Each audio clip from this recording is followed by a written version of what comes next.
The palace guards never saw her coming. How could they? Lyrelei moved through the shadows of the Crimson Citadel like smoke, her unseeing eyes betraying nothing of her true purpose. While the entire kingdom celebrated the Lunar Convergence Ball, where unmated alphas from across the realm competed for King Zephyrian's attention, she had 60 seconds to steal enough food to survive another week.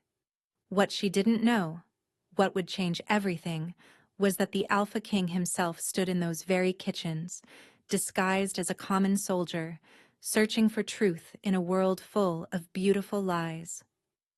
"Your Majesty, the Northern Alphas have arrived," Commander Thane announced, finding Zephyrian glowering at the frost-covered windows of his private chamber an hour earlier. "Shall I escort you to the throne room?" "How many?" Zephyrian's scarred hands gripped the windowsill, his massive frame casting shadows across the room.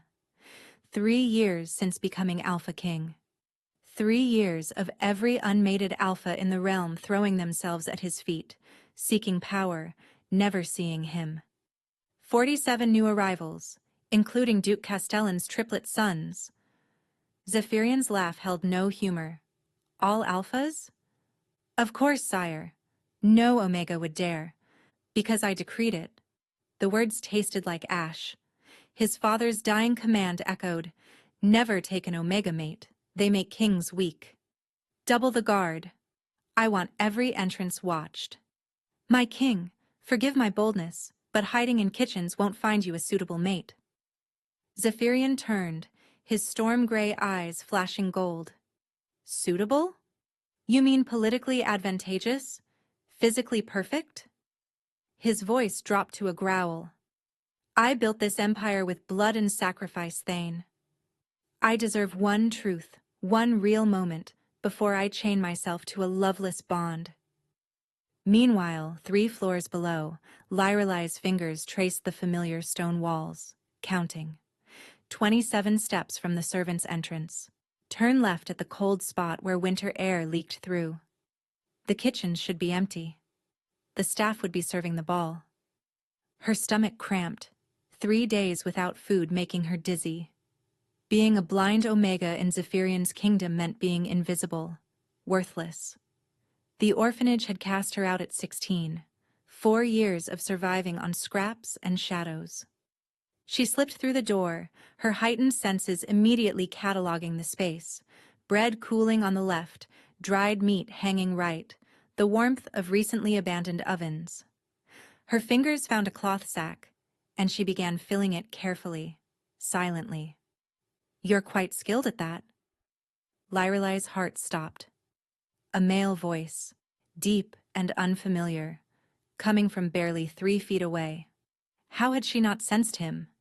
She dropped into a submissive crouch, the bag falling from her fingers. "Please, I'm sorry, I was just—" "Stealing?" But his tone held curiosity, not anger. She heard him move closer, his scent hitting her, pine forests and thunderstorms, power barely contained. An alpha. "Stand up." "I can't. I shouldn't be here. Please. Just let me—" "I said stand." The command in his voice made her Omega instincts force her upright, trembling. She kept her head down, silvered eyes hidden beneath tangled midnight hair. "Look at me. I can't." Her voice barely whispered. "Won't or can't."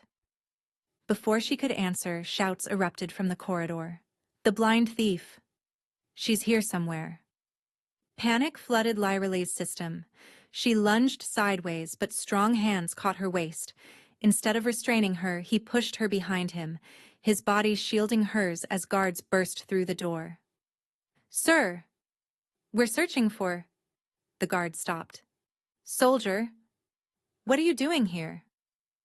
"Having a meal," Zephyrian replied smoothly, keeping his back to them so they couldn't see Lyrelei. "This servant was just bringing me food."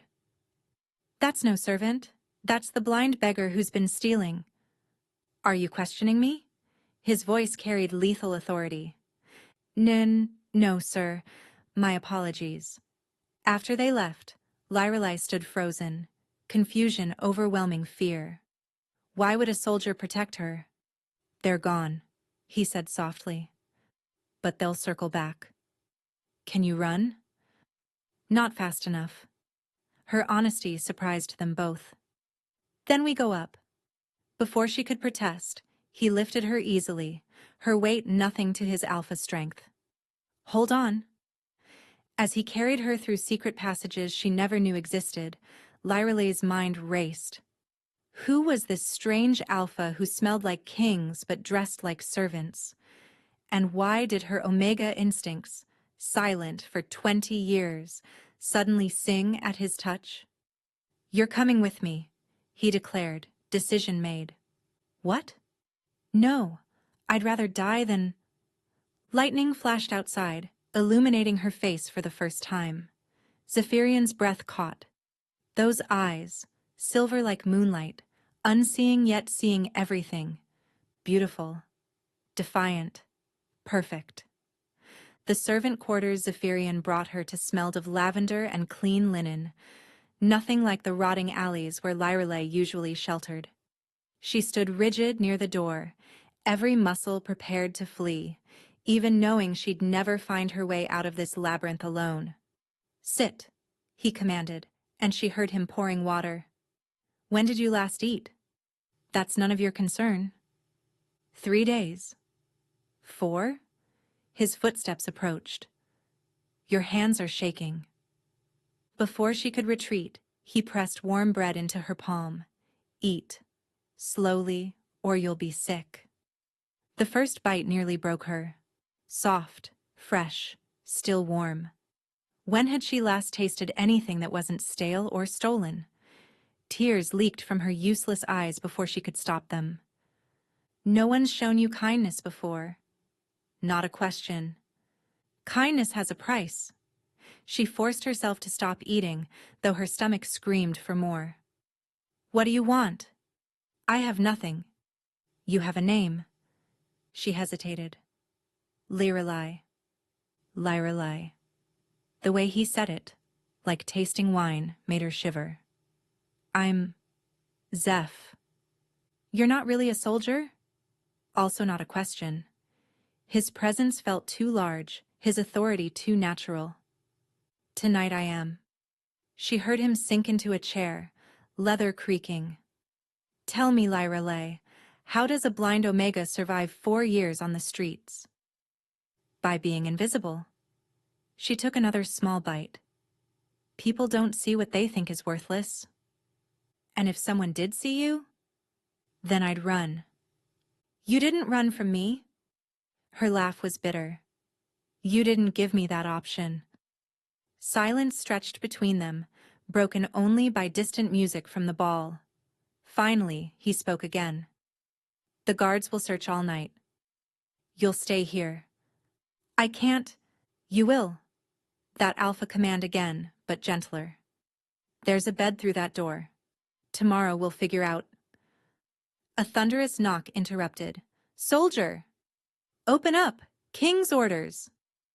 Lyrelai went rigid. Zephyrian cursed under his breath. He couldn't be discovered here, not dressed like this. In one fluid motion, he grabbed Lyrelai, pushing her toward the bedroom. Hide. No matter what you hear, don't come out. But, promise me. Something in his voice made her nod. She stumbled into the bedroom, pressing against the wall as she heard him open the main door. Commander Thane? Zephyrian kept his voice rough, common. Problem? The king demands every guard search for the Omega thief. She assaulted Lord Garrett's son, apparently. Broke his nose when he cornered her last month. Lyrelai's hands clenched. That alpha had tried to force himself on her, claiming blind Omegas should be grateful for any attention. I'll join the search, Zephyrian said. No need. The king wants her brought directly to him when found. He's particular about Omega criminals. Thane's voice dropped. Between us, I think he means to make an example. Public execution, perhaps. Ice flooded Lyrelai's veins. She pressed her hand over her mouth to muffle a gasp. Seems harsh for stealing bread. Zephyrian said carefully. Omegas who forget their place threaten the kingdom's stability. The king's words. Footsteps retreated. Report anything suspicious. After the door closed, Lyrelai heard Zeph approaching the bedroom. You can come out. I have to leave. She emerged, shaking. If you're king... Stop. He caught her arm gently. You're not going anywhere tonight. You heard him. Public execution. I won't just wait here to die. Look at me. When she turned her face up in frustration, he continued. Do you trust me? I don't even know you. But your instincts do. His thumb brushed her wrist, feeling her racing pulse. What do they tell you? She wanted to lie, but couldn't. Every Omega instinct screamed that this alpha meant safety, protection, home. They tell me you're dangerous. To others, never to you. How can you promise that? Because I'm the king ordering your death, he thought, self-loathing rising like bile. Instead, he said, stay tonight. Let me protect you. Tomorrow, I'll ensure you're somewhere safe, far from the Citadel. Why would you risk that for me? He was quiet so long she thought he wouldn't answer. Then, soft as midnight. Because you're the first person in 3 years who doesn't want anything from me. Lyrelai's breath caught. The raw honesty in his voice matched the ache in her chest. Two broken people recognizing each other in the dark. One night, she whispered. Outside, thunder rolled across the mountains and fate laughed at the Alpha King harboring the very Omega he'd supposedly condemned. Dawn came too soon, pale light creeping through windows Lyrelai couldn't see, but felt warming her skin. She hadn't slept. How could she, with Zeph's presence filling every corner of the small quarters? He'd insisted she take the bed while he guarded the door, but she'd heard him pacing all night, restless as a caged wolf. You're awake, his voice rumbled from the doorway. I don't sleep well in strange places. She sat up, his cloak still wrapped around her shoulders. It smelled of him, that maddening mixture of power and forest storms. We need to get you out before... Another knock, sharp and demanding. Soldier! The king requires your presence immediately. Lyrelai recognized Commander Thane's voice and tensed. Hide, Zeph whispered urgently, but it was too late. The door burst open. Apparently, keeping the commander waiting wasn't an option. Thane took in the scene, his soldier standing protectively before a small, silver-eyed Omega wrapped in a military cloak. His expression went from confusion to fury in seconds. What in the 7 hells? He stopped, truly seeing Lyrelai's face. That's her. The blind thief. Commander, I can explain. Harboring a condemned criminal? Have you lost your mind? Thane's hand went to his sword. And you, Omega... Don't touch her. The growl that erupted from Zeph's throat made the room vibrate. Pure alpha dominance flooded the space, so powerful that even Lyrelai, blind to visual cues, could feel Thane stumbling backward. Impossible, Thane gasped. That voice. Your Majesty? Silence. Lyrelai's world tilted. Your Majesty? Leave us, Thane. But sire. Now! The door slammed. Lyrelai stood frozen, pieces clicking into place. The authority. The hidden identity. The order for her execution. You're him. Her voice came out strangled. The Alpha King. Lyrelai. You ordered my death. She backed away until she hit the wall. You sat there, fed me, promised protection, knowing you'd already condemned me. I didn't know it was you when I gave that order. Would it matter? Just another worthless Omega to make an example of? Her hands shook with rage and betrayal. Is this some sick game? Pretend to save me, then watch me die? Stop. He moved closer, and she could feel the heat radiating from him. If I wanted you dead, would I have hidden you? Protected you? I don't know what you want. You're the king who banned Omegas from the palace, who declares us weak and worthless. Because my father's Omega mate betrayed him, sold kingdom secrets to enemies, led to thousands of deaths. The words exploded from him. He made me swear, no Omega would ever. So you punish all of us for one's crimes? I was keeping a promise to a dying man. A stupid promise. She threw his cloak at where she sensed he stood. You think alphas can't be weak? Can't betray? Your ball is full of alphas who would sell you to your enemies for the right price. You don't understand. I understand perfectly. You're a coward hiding behind your father's fear. She felt for the door. I'll never let you mark me as criminal or anything else. He caught her wrist. Gentle but unbreakable. You can't survive out there. The guards. I survived 4 years without you. Surviving isn't living. His other hand cupped her face, thumb brushing away angry tears she didn't know were falling. When I saw you last night, fearless, defiant, so achingly beautiful. Stop. But her Omega instincts were singing, responding to his proximity. Your scent, he breathed, leaning closer. Moonflowers and rain. Do you know what you are?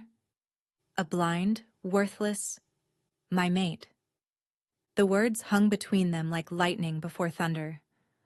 Lyrelai's knees nearly buckled, not from his command, but from the truth her Omega recognized instantly. No. She wrenched free, stumbling toward the door. I reject it. I reject you. You can't reject nature. Watch me. She found the handle, yanking it open. I'd rather die as myself than live as your secret shame.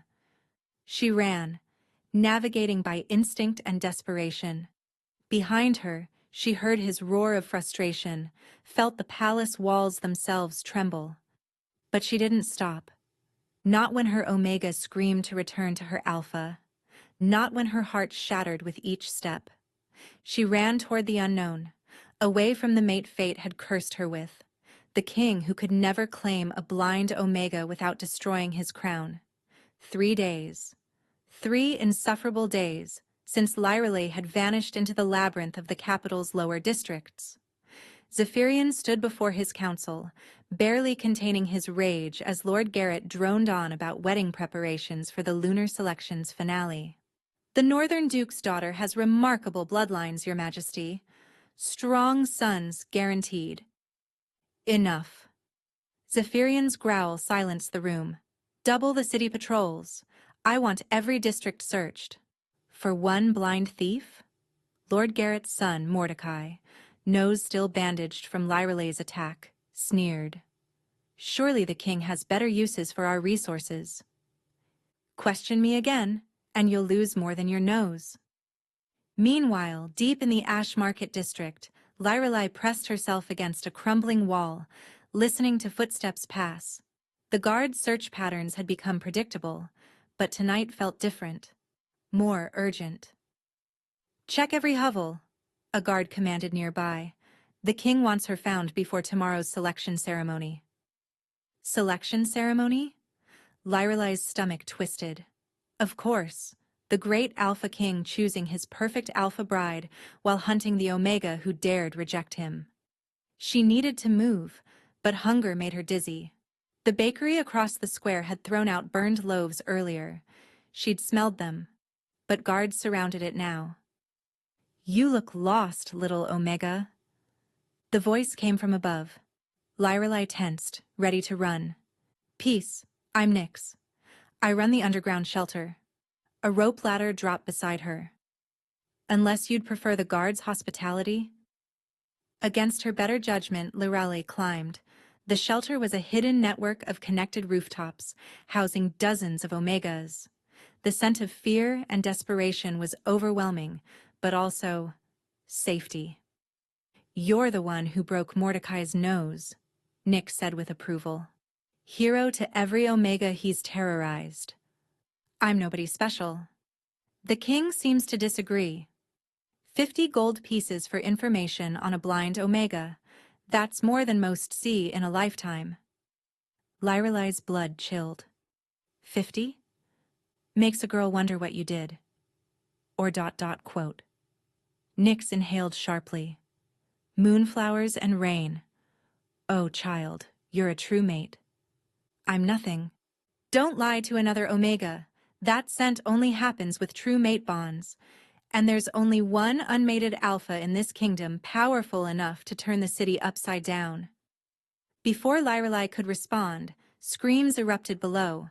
Guards were dragging Omegas from buildings, checking their eyes. They're getting desperate, Nyx whispered. Go.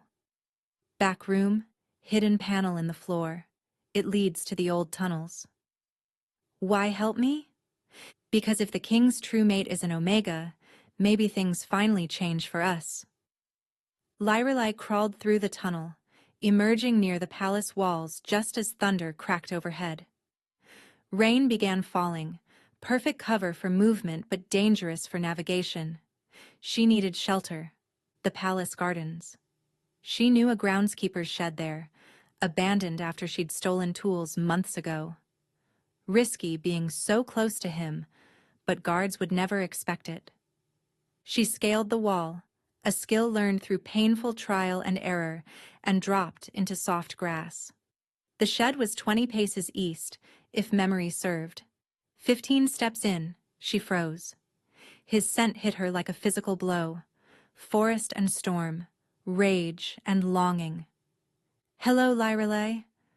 She spun toward Zephyrian's voice, gauging distance to the wall. How?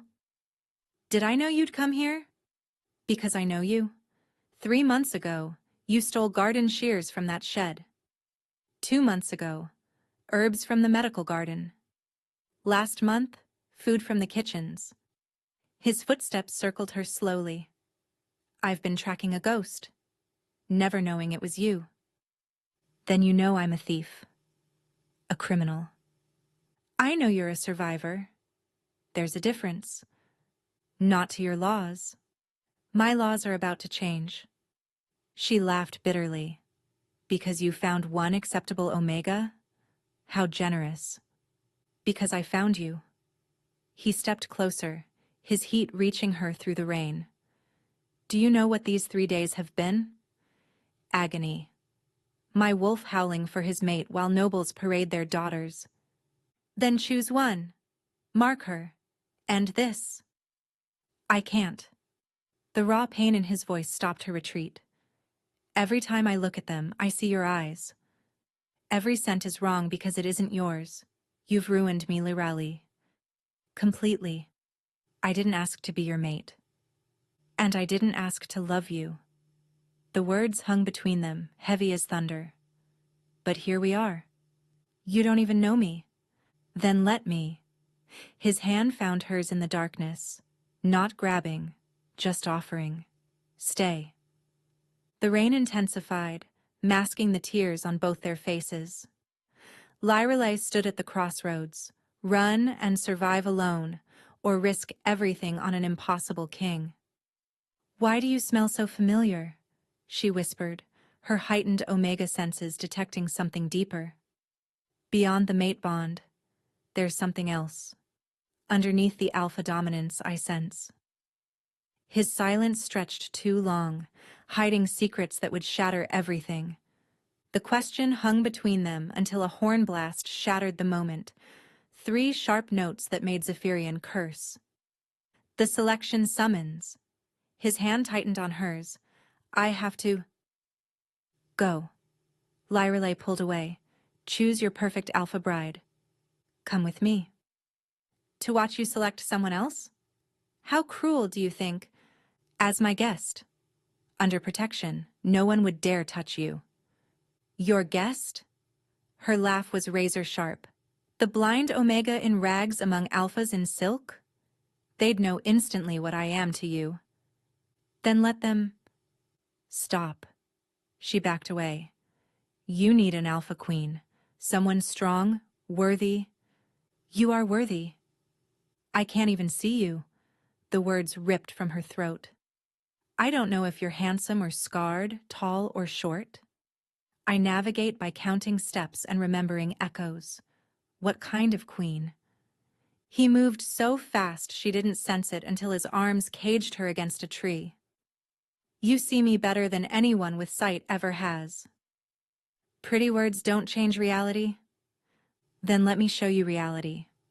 His voice dropped to a dangerous whisper. Midnight. The moon garden on the east tower. It's isolated. Private. I won't come. Liar. His thumb brushed her racing pulse. Your Omega knows the truth, even if you deny it. Another horn blast. With a growl of frustration he left, taking his warmth and her breath with him. Inside the palace, Zephyrian entered the selection hall to find hundreds of alphas in their finest clothes. His council had outdone themselves, crystal chandeliers, gold banners, the kingdom's wealth on display.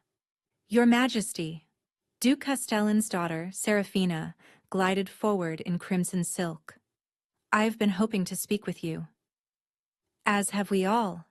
Lady Morgana purred, her emerald dress matching her calculating eyes. He endured it. The simpering, the veiled promises of power, the subtle challenges to his authority. But his mind stayed in the garden, with moonlit eyes and rain-soaked defiance. You seem distracted, Your Majesty, Commander Thane murmured during a brief respite. Perhaps because your thoughts are elsewhere? Or with someone else? Careful, Commander. The servant quarters incident, that Omega -- quote, is none of your concern. She's your true mate. Not a question. Her scent is all over you, sire. Every alpha here can smell it, even if they don't understand it yet.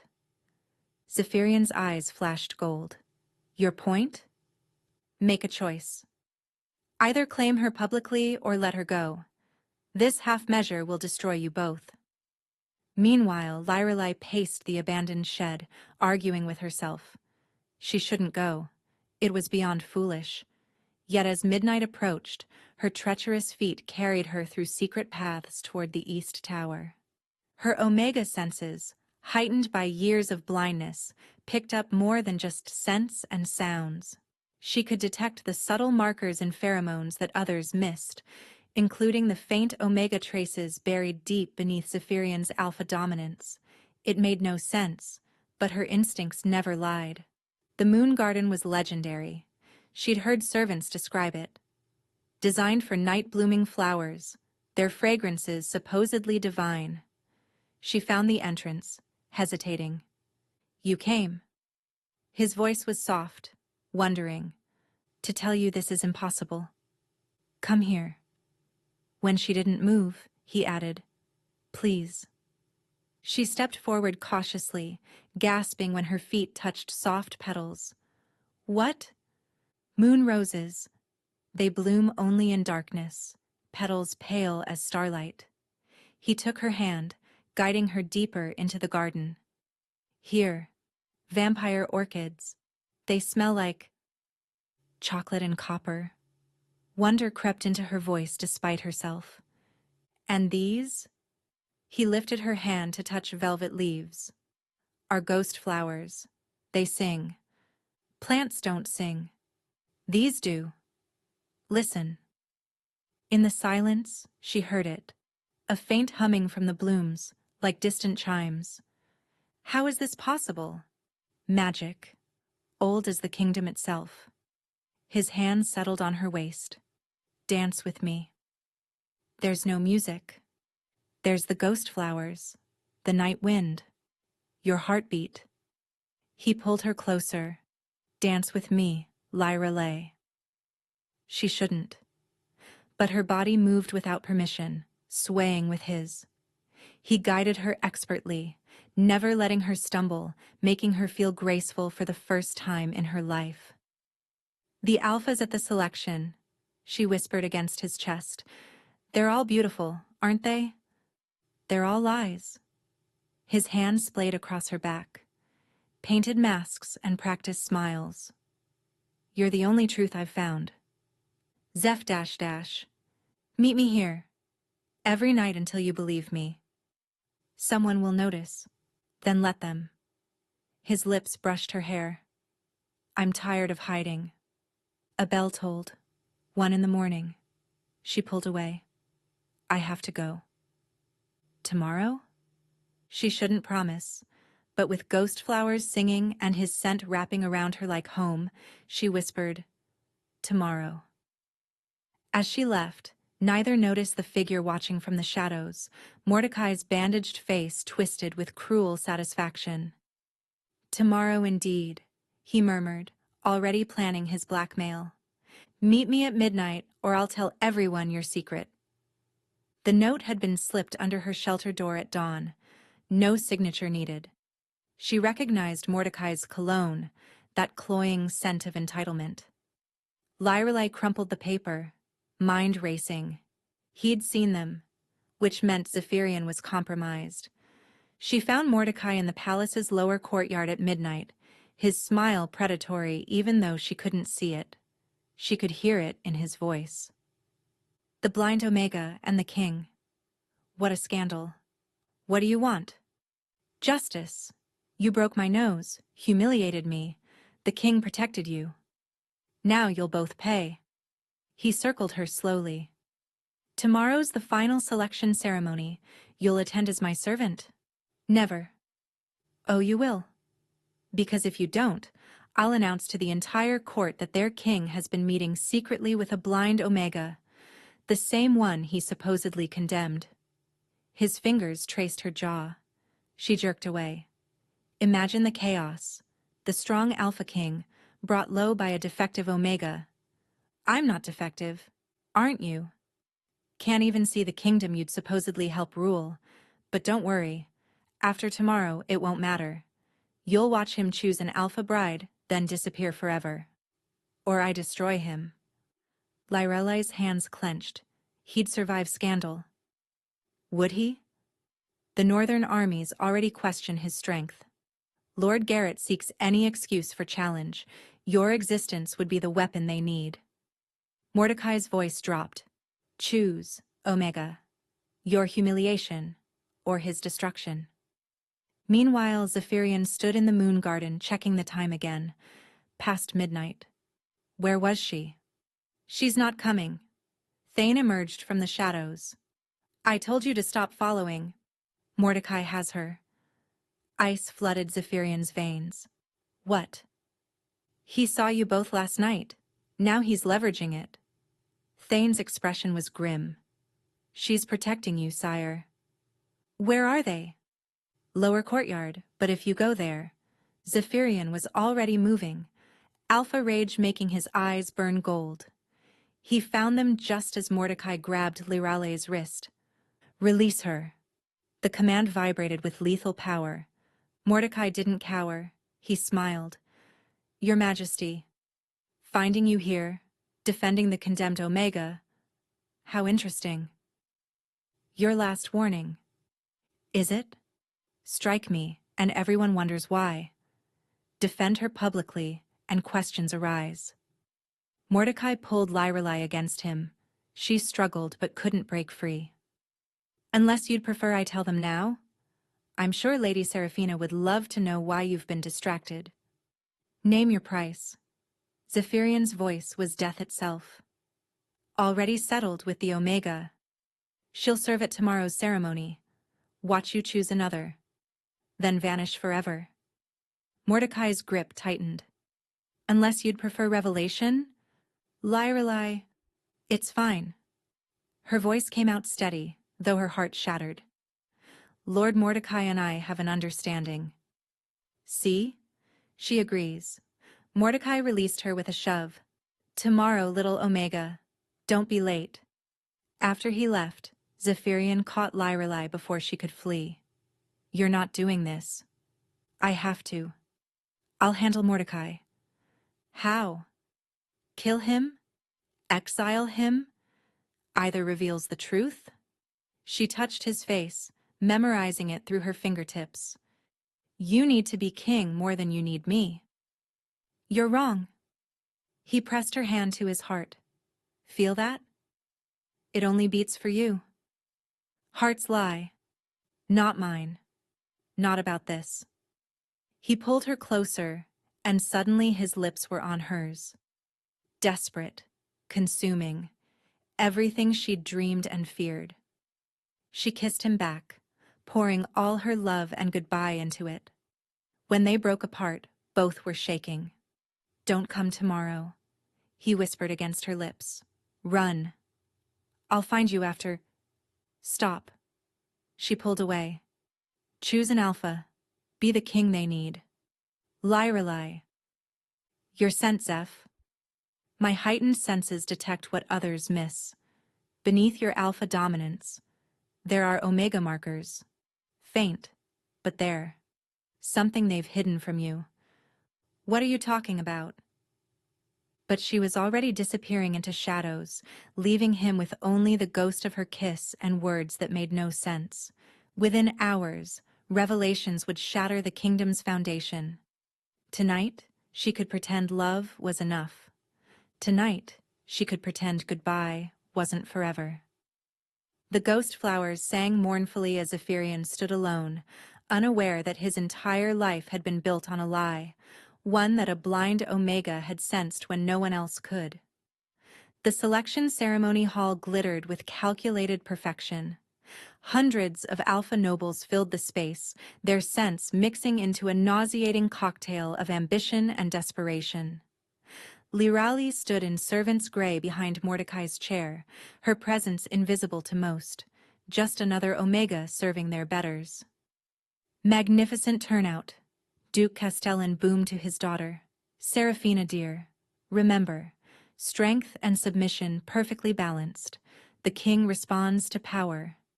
If only they knew, Lyrali thought, that their mighty Alpha King had begged a blind Omega to run away with him just hours ago. Zephyrian entered like a storm-given form, his presence making every Alpha in the room instinctively submit. His eyes swept the crowd, pausing imperceptibly on her before moving on.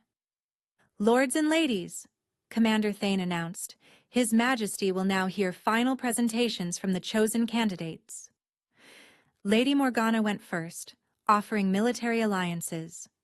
Seraphina promised trade routes. Each alpha presented their worth in power, gold, and influence. "Pathetic, isn't it?" Mordecai whispered to Lyrelei. "All that preening, when we know what he really wants." She remained silent, counting heartbeats. "Lord Mordecai," Zephyrian's voice cut through the hall. "You're not presenting?" "I wouldn't dare compete with such magnificent specimens, Your Majesty." His hand dropped to Lyrelei's shoulder, possessive. "I know my place." The threat was subtle, but clear. Zephyrian's jaw clenched. "However," Mordecai continued louder, "I've heard rumors about tomorrow's blood moon. They say it reveals true mates. Wouldn't it be fascinating if Your Majesty's mate was someone unexpected?" Murmurs rippled through the crowd. Lyrelei felt Zephyrian's rage building like pressure before a storm. "The blood moon is superstition," Lady Seraphina laughed. "True mates are fairy tales for Omegas." "Are they?" Mordecai's grip tightened on Lyrelei. "What do you think, servant?" Before she could answer, Zephyrian stood. "Enough games. I've made my choice." The hall fell silent. This was it. He would choose an alpha, and Lyrelei would disappear as promised. But first, a demonstration. His voice carried lethal authority. "Lord Mordecai speaks of true mates. Let's test it." He descended from the throne, each step deliberate. "Everyone present, Alpha and Omega alike, step forward." "Sire?" Thane looked confused. "Now." The command was absolute. Every person in the hall moved forward involuntarily, including Lyrelei. "Release your scents. All of you." The hall erupted in pheromones, hundreds of scents mixing, overwhelming. But through it all, one scent sang to him, moonflowers and rain. "There." He pointed directly at Lyrelei. "Her." "Your Majesty." Duke Castellan sputtered. That's a servant. That's my mate. Chaos. Alpha's shouting. Omega's gasping. Mordecai's face twisting in rage. You can't! Lady Morgana shrieked. She's blind. Defective. The kingdom needs a strong queen. The kingdom needs truth. Zephyrian moved toward Liralle, but Mordecai grabbed her throat. One more step, and I'll... He never finished. Liralle, tired of being everyone's pawn, drove her elbow into his ribs, then her knee into his already broken nose. He released her with a howl. I'm done being handled, she announced to the stunned hall. Liralle... Zephyrian reached for her. No. She stepped back. You don't get to claim me just because Mordecai forced your hand. That's not... Isn't it? You would have chosen another if he hadn't threatened exposure. Never. The word resonated with such truth that even the alphas felt it. I was going to abdicate. Shock rippled through the hall. Commander Thane stepped forward. Your Majesty, you can't mean... I wrote the papers this morning. If Liralle had run, if she'd disappeared as Mordecai demanded, I would have followed. He never looked away from her. A kingdom means nothing without you. Pretty words, Lord Garrett sneered. But the law is clear. No Omega can be queen. Then the law changes. You don't have that power alone, Duke Castellan stated. The Alpha Council must vote. And we vote no. Murmurs of agreement. Zephyrian's hands clenched, but before he could respond, Liralle laughed, soft and knowing. You still don't see it, do you? She turned toward the throne. None of you know what he really is. Liralle. What? You're sent, Zeph. Beneath the Alpha dominance. I've been trying to place it for days. She took a step toward him. Forest and storm, yes. But underneath? Moonflowers. Subtle. Hidden. But there. That's impossible, Thane said. The king is pure Alpha lineage. Is he? Liralle's unseeing eyes somehow found Zephyrian's. When was the last time anyone tested your bloodline, Your Majesty? The question hung in the air like an executioner's axe, ready to fall and change everything. Test him. Lord Garrett's voice cut through the stunned silence. If the Omega makes such claims, prove her wrong. This is absurd, Thane protested, but Zephyrian raised his hand. Bring the Bloodstone. Gasps echoed through the hall. The Bloodstone, an ancient artifact that revealed true biological nature, hadn't been used in decades. Sire, Thane whispered urgently. You can't be considering. Bring it. As servants scrambled to retrieve the artifact from the vault, Liralle felt the atmosphere shift. Alphas who'd been cowering now sensed opportunity, if Zephyrian wasn't pure Alpha. While we wait, Mordecai wheezed through his rebroken nose. Perhaps the Omega should tell us how a blind beggar knows bloodline secrets. The same way I know you've been stealing from the treasury, Liralle said calmly. Your cologne can't mask the scent of gold dust that clings to thieves. You lying... Mordecai lunged for her, but this time Zephyrian was there, catching him by the throat. Touch her again, and I'll demonstrate why I'm called the Blood King. The Bloodstone arrived, a crystal orb that pulsed with ancient magic. Thane carried it like it might explode. The test is simple, Duke Castellan announced, barely containing his excitement. Pure alphas make it glow gold, omegas, silver, and the impure. He smiled coldly. It turns red. Your hand, Your Majesty, Thane said formally, though his eyes begged Zephyrian to refuse. Zephyrian placed his palm on the stone. For a heartbeat, nothing. Then light erupted. Gold, brilliant and powerful. The alphas relaxed, but Liralle stepped forward. Keep watching. The gold flickered. Threads of silver wove through it, subtle at first, then undeniable. The stone pulsed between colors, unable to decide, until finally. Red. Deep. Blood red. Impossible, someone breathed. Half-blood. Lord Garrett spat the word like poison. Our king is a half-blood. My mother. Zephyrian's voice was hollow. She was Omega? Queen Anastasia was Alpha, Thane insisted. I saw the wedding records. Forged. An elderly voice spoke from the back. Everyone turned to see Master Arwen, the ancient record-keeper who'd served 3 kings and kept their secrets, shuffling forward. I helped forge them, on the late king's orders. You knew? Zephyrian's control cracked, power rippling out. You all knew? Your father thought it best, Arwen continued. Queen Anastasia was Omega, yes. But when she manifested late as partial Alpha, a rare mutation, they hid it. Said she was full Alpha. When you were born showing Alpha traits, the deception continued. His entire rule is illegitimate, Lady Morgana shrieked. A half-blood cannot hold the throne. According to whose law? Lyrelai's quiet voice somehow carried over the chaos.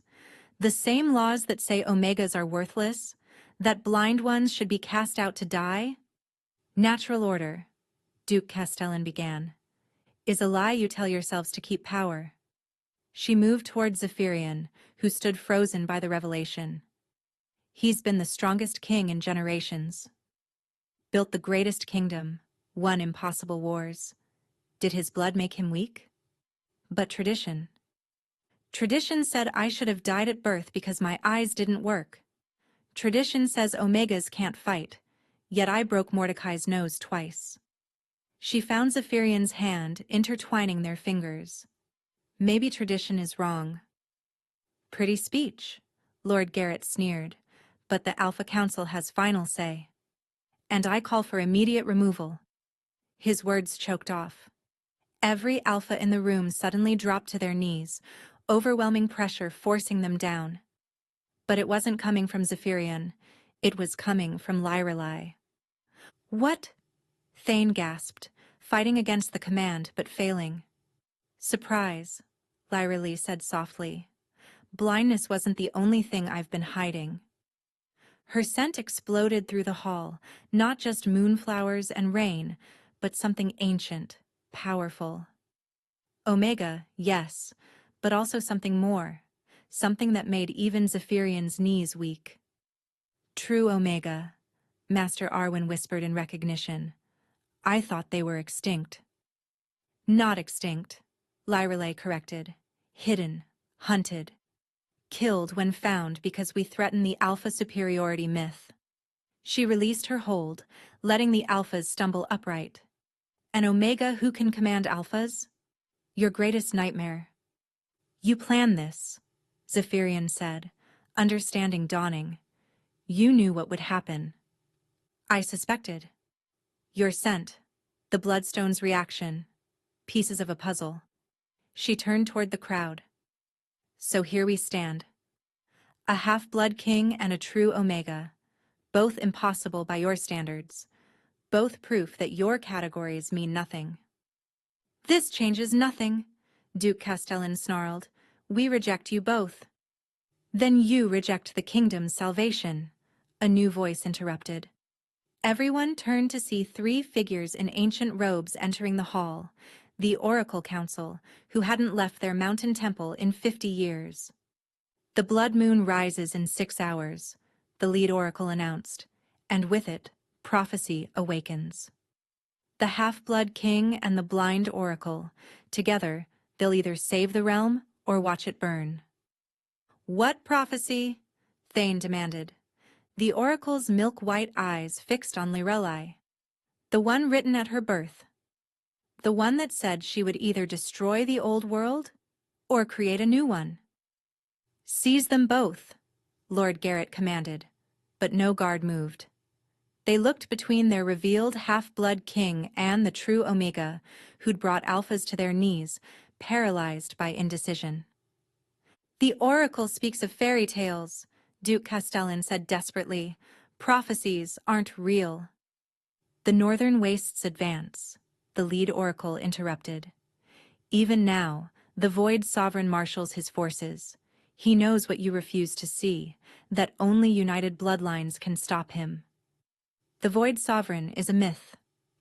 A messenger burst through the doors, face pale with terror. The northern border has fallen. Shadow creatures pour through, thousands of them. Chaos erupted. In the confusion, Mordecai grabbed a ceremonial blade, lunging for Lirelai. If we're all going to die, you die first. Zephyrian moved, but not fast enough. The blade would reach her. Except Lirelai moved faster. Her hand shot out, catching Mordecai's wrist, twisting with precision no blind person should possess. The blade clattered away. How? Mordecai gasped. I told you. I pay attention. She shoved him back. Every footstep has a pattern, every breath, a rhythm. I don't need eyes to see you coming. Enough. Seraphina stepped forward, her perfect composure cracking. Oracle, if this prophecy is real, what does it demand? The mate bond, completed under the blood moon. But more. The oracle turned to Zephyrian. You must embrace what you are. Not Alpha, not Omega, but both. The bridge between worlds. And if I refuse? Then the realm falls to shadow, and every designation, Alpha, Omega, Beta, becomes meaningless in death. You're lying, Lord Garrett snarled. This is a trick to legitimize. Another messenger. The eastern mountains are gone, swallowed by darkness. The shadows move toward the capital. How convenient, Lyrelay said quietly, that you argue about bloodline purity while the world ends. You did this. Lady Morgana pointed at her. Your presence brought catastrophe. My presence revealed truth. Lyrelay moved through the crowd, unafraid despite the hostility. For generations, you've built walls between designations. Alpha's rule, Omega's serve, Beta's labor. But what if that division is exactly what the Void Sovereign wanted? Explain, Thane demanded. Divided, we're weak. Together, we're unstoppable. Why else would prophecy require a half-blood and a true Omega? She found Zephyrian again. You're not weak because you're both. You're stronger. Beautiful words, Duke Castellan said coldly. But the Alpha Council still... The Alpha Council is dissolved. Zephyrian's voice carried final authority. As of now, we're under martial law. You can't... I am your king, legitimate or not. And unless you have a better solution to the shadows eating our kingdom, you'll follow my commands. He turned to the oracle. The blood moon rises soon. What else does the ritual require? Consent, the oracle said simply. True, unwavering consent from both parties. The bond cannot be forced. All eyes turned to Lirelai. You want me to bind myself to you? She asked Zephyrian. Forever? When hours ago you were ready to choose another? I was ready to abdicate. For me? Or for the Omega you imagined I was? Her voice carried years of pain. You loved the idea of someone who didn't want your power. But now you know I have my own. Does that change things? The question hung heavy. Zephyrian approached slowly, aware everyone watched. You're right. I fell for the Omega who challenged me, who survived impossible odds. He stopped just before her. But knowing your true Omega, knowing you could command me, break me, rule without me, and still choose to stand as equals, that doesn't diminish my love, it transforms it. Pretty words from a desperate king. He dropped to his knees. The hall gasped. Alpha Kings didn't kneel, especially not to Omegas. Then let me speak ugly truths. I'm terrified. My whole life is a lie. The kingdom crumbles, and the only thing that makes sense is you. He took her hands. I don't need a weak Omega or a strong queen. I need my mate, my equal, my Lyrelai. Even if I'm blind? Especially because you're blind. You saw through every deception to find truth. The shadows are within sight of the capital. A third messenger, more panicked than the others. Choose quickly, the oracle warned. Dawn brings the blood moon, but shadows might arrive first. Lyrelai stood at the precipice.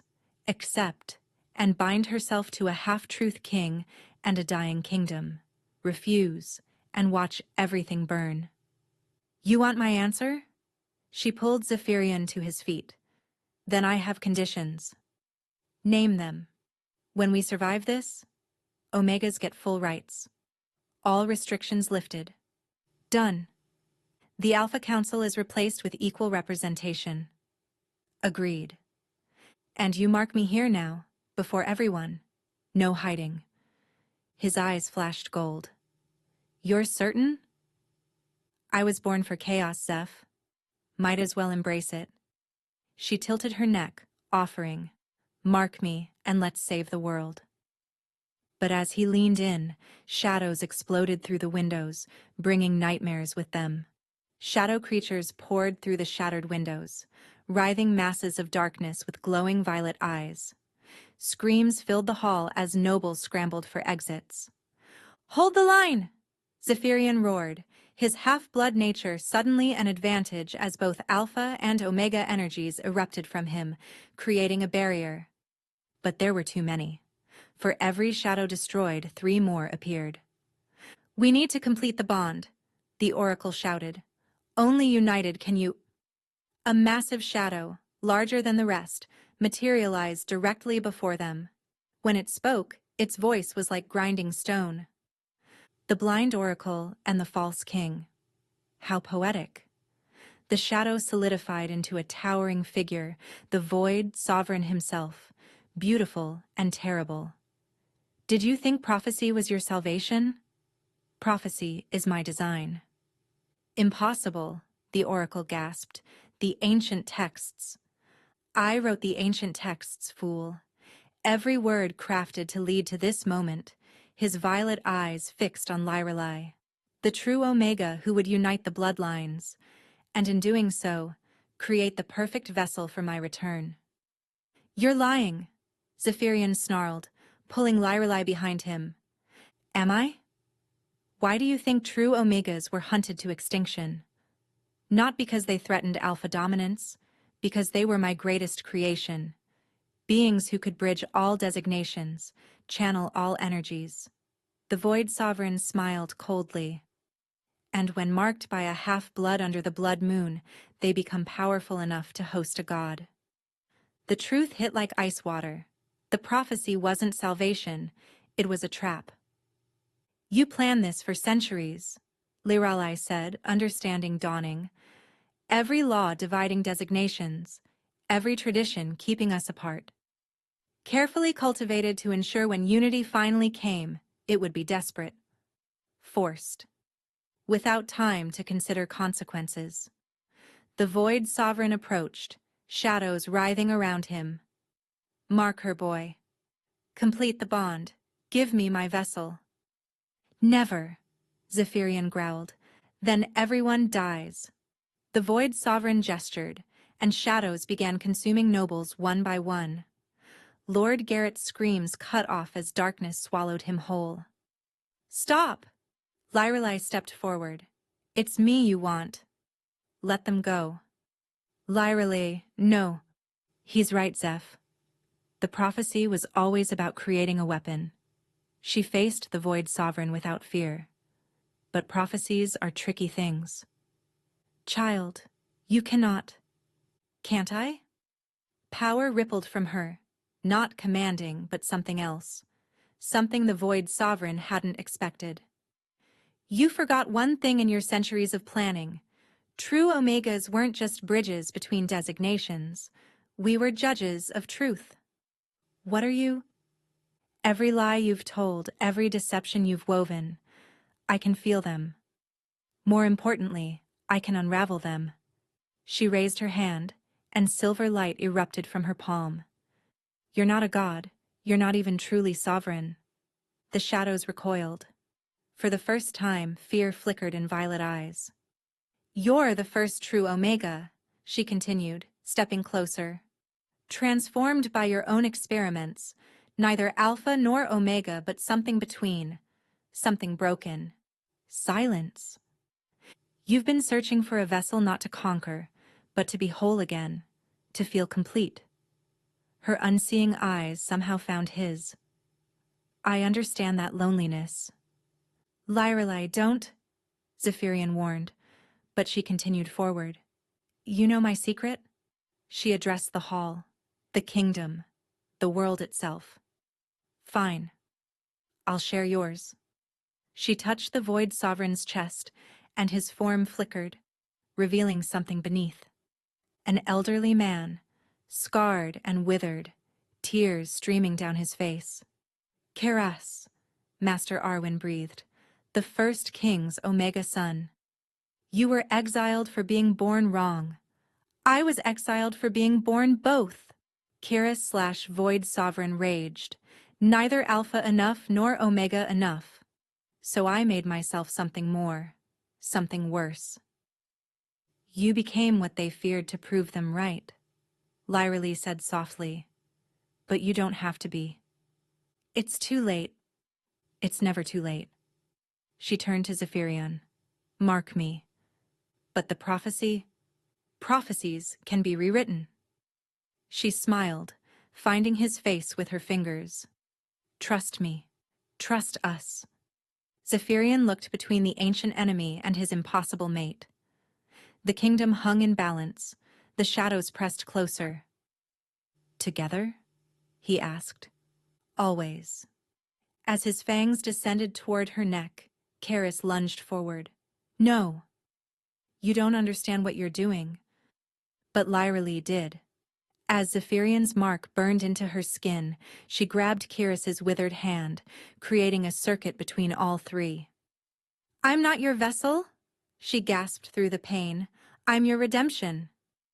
Light exploded from the connection, not gold or silver or red, but all three, swirling together in impossible harmony.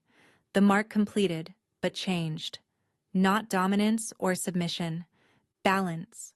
The shadows screamed, pulled into the light, not destroyed, but transformed. And Keras dash.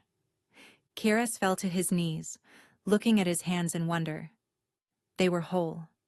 Neither Alpha nor Omega nor something broken between. Just human.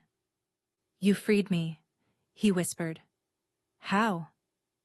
"By seeing you," Lyrelei said simply. "All of you." The transformation rippled outward from the throne room. Every shadow creature dissolved into light, each spark racing back to the borders they'd consumed, restoring what was devoured. The impossible was happening. The realm was healing.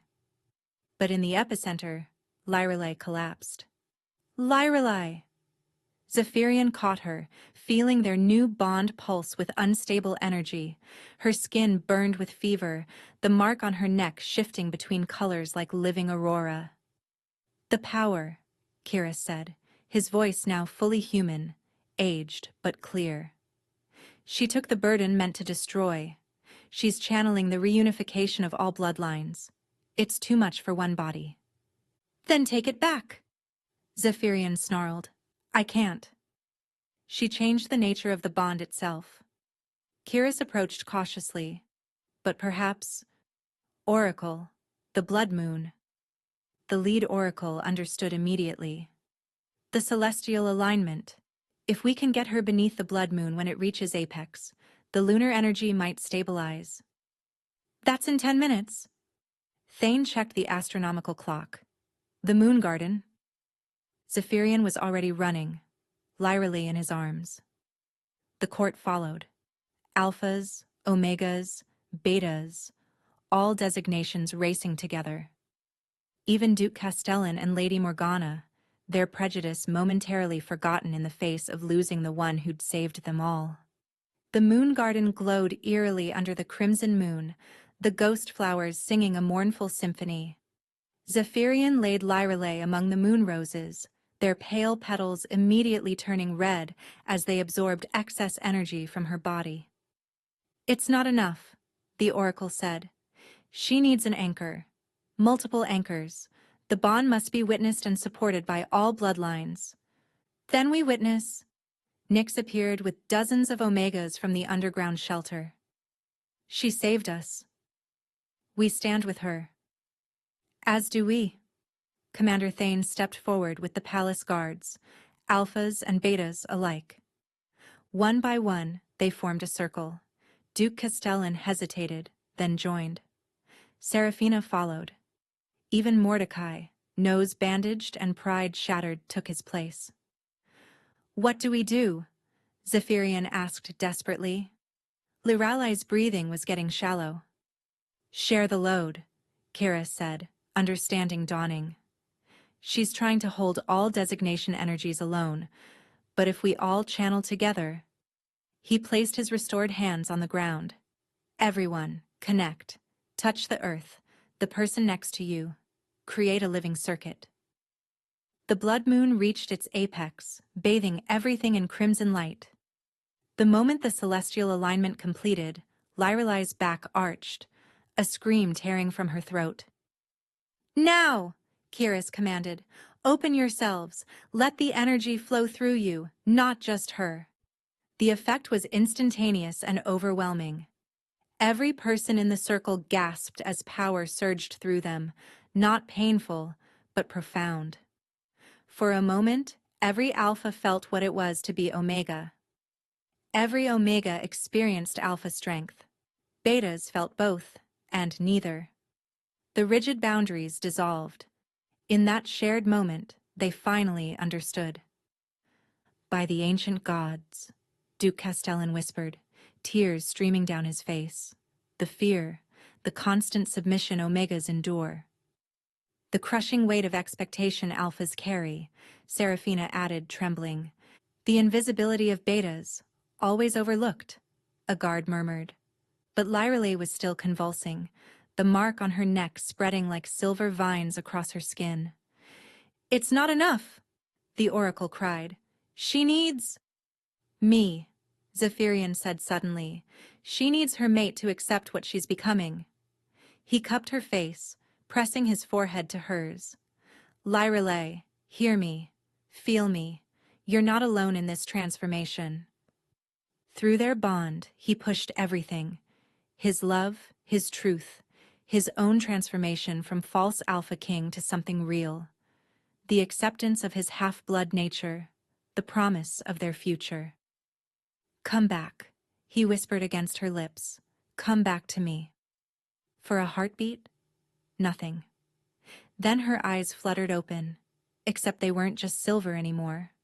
Gold threads wove through them, creating patterns like constellations. "Zeph?" Her voice was different, layered, as if multiple harmonies spoke at once. "I'm here. We're all here." She sat up slowly, looking around the circle, and gasped. I can see. Not see in the traditional sense. Where others saw physical forms, Lyrelei now perceived truth itself. Every person appeared as layers of light, their past, present, and potential futures, all visible at once. "The bridge," Kiris breathed in awe. "You've become the living bridge between all designations." "What does that mean?" Zephyrian asked, not letting go of her. Lyrelei turned to him, and for the first time truly saw him. Scarred and beautiful, powerful and vulnerable, Alpha and Omega perfectly balanced. "It means the old world really is ending," she said, voice steady despite the magnitude, "and we get to build the new one." "Together?" Seraphina asked, surprising everyone. "All of us," Lyrelei confirmed. "No more divisions. No more hierarchies based on designation." She stood, wobbled, then found her balance with Zephyrian's support. "The mark changed everything. I'm connected to all of you now. Every designation, Every person in this circle. I can feel you. Then you know what we must do, the oracle said solemnly. Lirali nodded, seeing the path ahead as clearly as she now saw the garden around her. The coronation. Not just of a king or queen, but of a new age. Will you accept? Zephyrian asked formally, though his hand trembled in hers. Will you stand with me as my equal, my mate, my queen? She looked at him, at the crowd, at Kiris who'd waited centuries for redemption. I accept, but with conditions. Name them, Zephyrian said without hesitation. First, Kiris serves as advisor. Who better to guide integration than the first person torn between designations? Kiris's ancient eyes widened. You would trust me? After everything? You were a victim before you were a villain. Redemption means second chances. She turned to the crowd. Second, the new council includes equal representation, not just alphas, but all designations. The nobles won't accept, Duke Castellan began. The nobles just felt what it means to be Omega, Lyreley interrupted. Lord Castellan, do you accept? He struggled, then bowed his head. I accept. Third, Lyreley faced Mordecai. Those who've wronged others make amends. Real amends. Mordecai flinched. What would you have me do? Work the Omega shelters for a year. Learn what your abuse truly cost. Her new sight saw his potential. Not evil, just lost. You could be better, if you choose. And if I refuse, then you exile yourself. But I think you're tired of being alone. The crowd held its breath. Finally, Mordecai nodded. Last condition. She turned to Zephyrian, voice soft. No more hiding. We tell the realm everything, the prophecy, the trap, how unity saved us. Let others learn from our truth. Even about your sight, your true Omega nature? Especially that. Secrets divide us. Truth heals. Then we have a coronation to plan, Thane said, emotion thick in his voice. Dawn approaches. The realm needs to know their king and queen. Not just king and queen, Zephyrian corrected. Equals. Partners. He lifted their joined hands. We rule together, or not at all. As dawn broke, the great bells of the citadel rang out, not the 3 notes of summoning, but 7, the harmony of unity. People flooded the streets, confused by shadows retreating and light returning. The coronation was unlike any before. No grand hall. Instead, the town square, where everyone could witness. Lyreley wore no elaborate gown, just simple silver robes that matched her unique eyes. Zephyrian abandoned the ancient crown for a simple circlet that matched hers. People of the realm, the oracle announced, we stand at history's threshold. The old ways nearly destroyed us. Division was our weakness. Unity is our strength. She recounted everything. The false prophecy, Kiris's manipulation turned redemption, the bond that saved rather than enslaved. The crowd listened in stunned silence. Some will say a blind Omega cannot rule, Zephyrian addressed them. They're right. A blind Omega alone cannot. Just as an Alpha King alone nearly fell to darkness. He took Lirali's hand. But together, a half-blood king and a true Omega Queen, together we are complete. We promise no easy path, Lyreley added, her voice carrying despite its softness. Integration will be difficult. Centuries of prejudice won't vanish overnight. But we've seen what's possible when we stand united. Will you accept us? Zephyrian asked the crowd. Not as superiors, but as servants of a united realm? For a moment, silence. Then Nick stepped forward from the Omega section. The underground shelters accept you. Commander Thane moved from the military section, The guard accepts you. One by one, then in groups, then in waves. Acceptance came. Not unanimous, but enough. More than enough. Master Arwen performed the coronation, not the traditional words, but new ones written for a new age. When he placed the matching circlets on their heads, the ghost flowers throughout the kingdom sang in harmony. "You realize what comes next?" Kaeris asked quietly as the celebration began. "Rebuilding," Lyralee said. "Law by law, tradition by tradition. Children who'll be both and neither," Zephyrian added. "Like I was. Like you were." "But not alone," Kaeris said, wonder in his voice. "Never alone again." As the celebration continued, Mordecai approached hesitantly. "Your Majesty, Majesties, the Omega Shelter. When do I start?" "Tomorrow," Lyralee said, seeing the first spark of change in him. "Nyx will guide you." He nodded and disappeared into the crowd. Small steps, but steps forward. "My queen," Zephyrian murmured, pulling her close as they watched their people, all their people, celebrate together. "How does your new sight see our future?" Lyralee's unique eyes gazed into possibilities, seeing threads of time weaving forward. "I see challenges. Resistance. Some will never accept change." She turned to him, smiling. "But I also see children playing together regardless of designation. I see loves that cross boundaries. I see Kaeris teaching young ones that being both is a gift, not a curse." "And us?" She kissed him, soft and sure. "I see a blind queen who sees truth, and a half-blood king who bridges worlds. I see midnight dances in the moon garden. I see equality becoming normal rather than radical." "I love you," he whispered against her lips, "my fierce, impossible mate." "And I love you," she replied, "my beautiful, complicated equal." As the sun climbed higher, bathing the united realm in gold, the ghost flower's song grew louder. Not a lament now, but a celebration. The old world had ended. The new one had just begun. And somewhere in the crowd, a young Omega child watched the blind queen who could see everything, and realized that maybe, just maybe, being different wasn't a curse after all. It was a gift, one that could change the world.